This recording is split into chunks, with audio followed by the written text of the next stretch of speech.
I never stay in one country for a long time, it gets boring. I like to move on, see new places, meet different people. It's a good life, most of the time.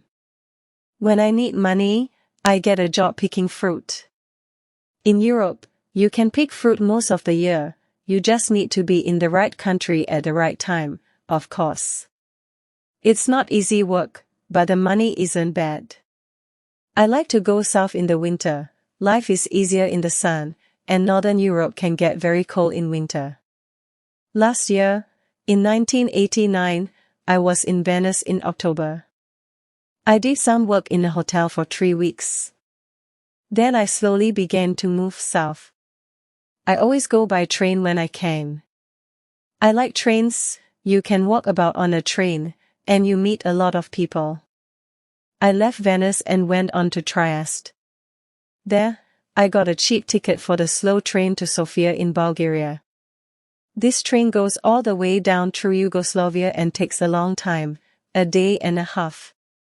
But that didn't matter to me.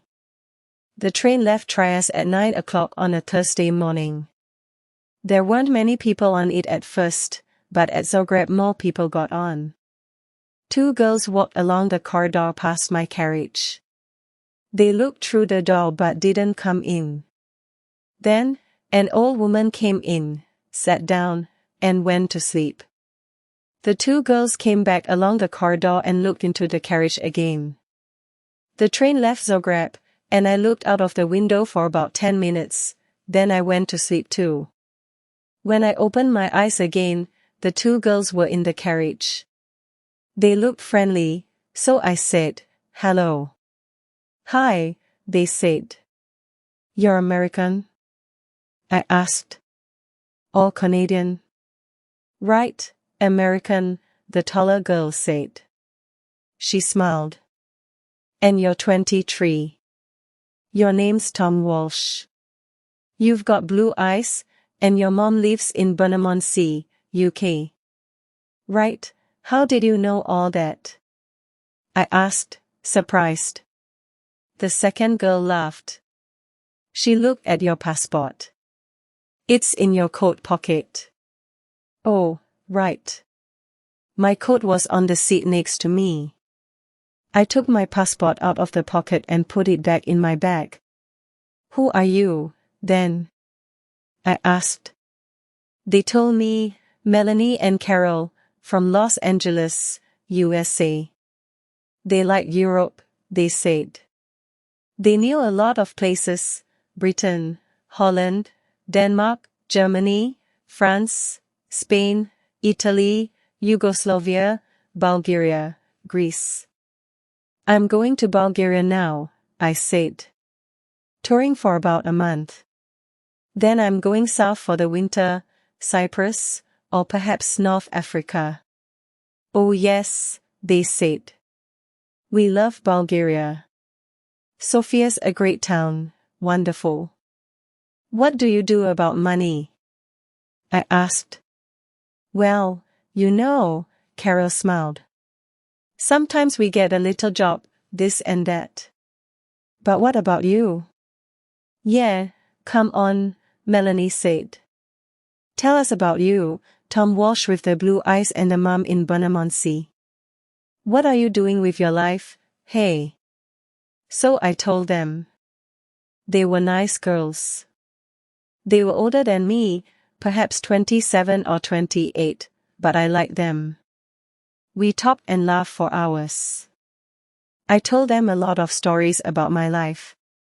Some of the stories were true. Some weren't. But the girls laughed and said I was a great guy. I asked them about Bulgaria, because I didn't know the country. They knew Sofia well. "Hey Carol," Melanie said. "We're staying in Bela Palanka for a day or 2, but let's go over to Sofia this weekend and meet Tom there. We can meet him on Saturday night at the Hotel Marmira." "Yeah, it's a good hotel," Carol told me. "Cheap but good. What do you think, Tom?" "Great," I said. "Let's do that." The train was very slow. We got to Belgrade at 6 o'clock in the evening, and a lot of people got off. Then, it was only me and the girls in the carriage. The guard came and looked at our tickets, then went away again. Carol looked at Melanie.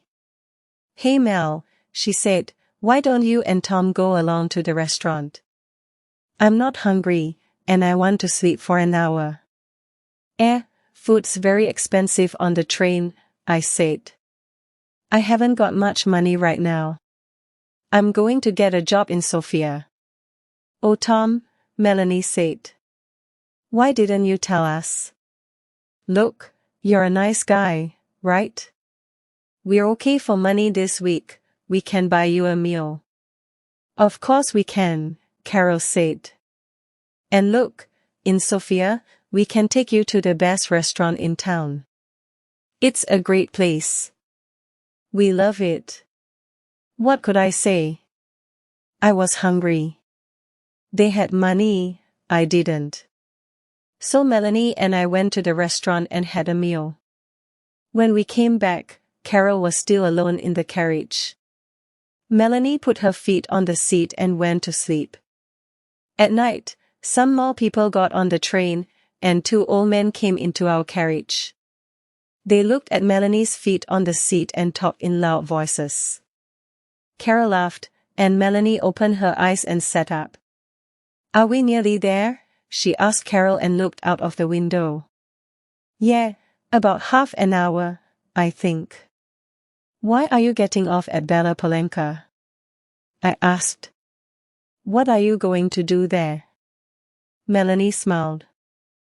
"Find a cheap hotel, meet people, take a look at the town, just for a day or 2, Carol said. "But there's nothing there." "Oh well, you never know," Melanie laughed. "See you in Sofia, right? On Saturday night, Hotel Marmira." "Okay. 8 o'clock. Don't forget now," Carol said. "Okay, great," I said. "See you there." The train came into Bella Palenka and stopped. The 2 girls got off and stood on the platform. They smiled at me through the window. "Saturday. 8 o'clock." Melanie shouted. "Okay," I called. They couldn't hear me because of the noise in the station. They smiled again, picked up their bags, and walked away. Nice girls. I'm going to have a great time in Sofia, I thought. The train left Yugoslavia and crossed into Bulgaria at 2 o'clock in the morning. Then the train stopped at some village, I don't remember the name.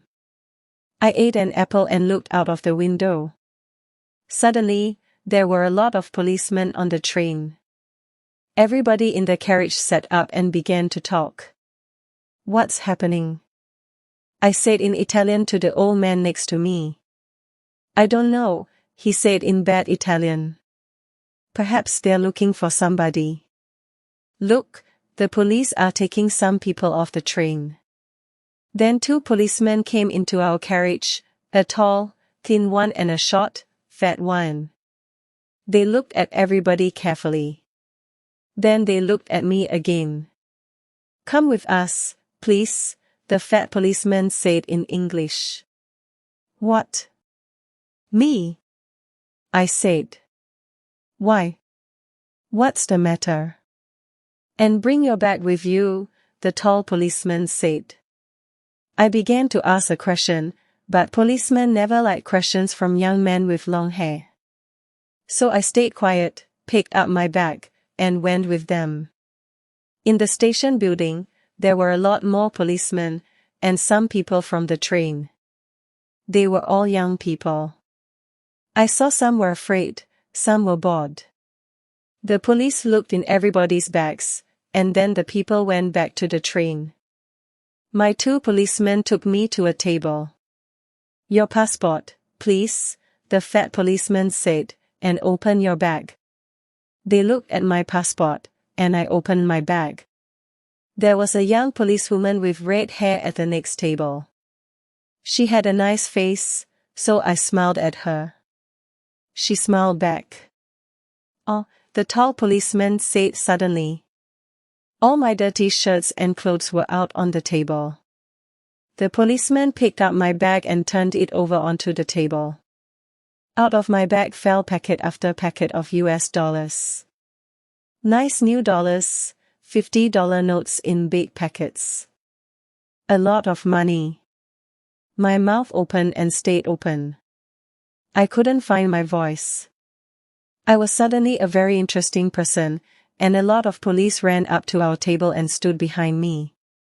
50, 000. 100, 000. 150, 000. There's $200,000 here, the tall policeman said. What an interesting bag, Mr. Tom Walsh. I found my voice again quickly. But it's not my bag, I shouted. Here was a big, happy smile on that policeman's face. Well, he said, it's got your name on it. Look. So I looked, and of course, there was my name. And yes, of course, it was my bag.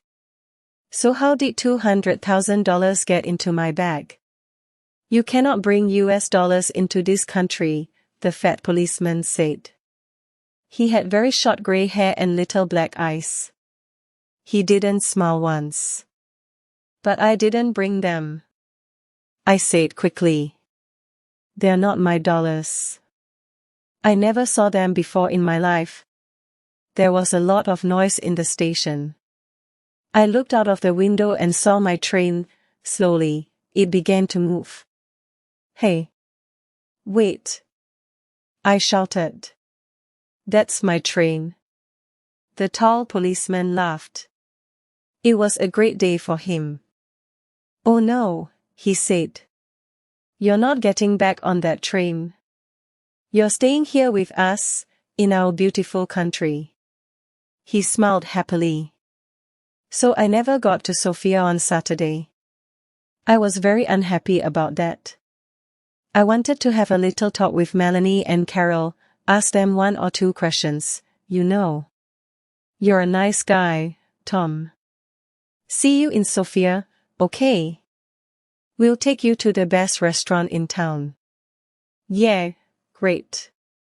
And I never got down to Cyprus or North Africa that winter. Oh well. You live and learn.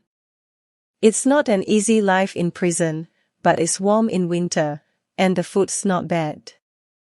And I'm meeting some interesting people. There's a man from Georgia, USSR, Boris is his name. He comes from a place by the Black Sea. He's a great guy. When we get out of here, he and I are going down to Australia, Brisbane perhaps, or Sydney. Get a job on a ship. Start a new life. Yeah. Next year is going to be okay. Did you enjoy the story? Please like the video to support the channel. Leave a comment in English, even a simple sentence helps you learn. Subscribe for more interesting and easy English stories. Don't forget to turn on the bell icon so you never miss a new video.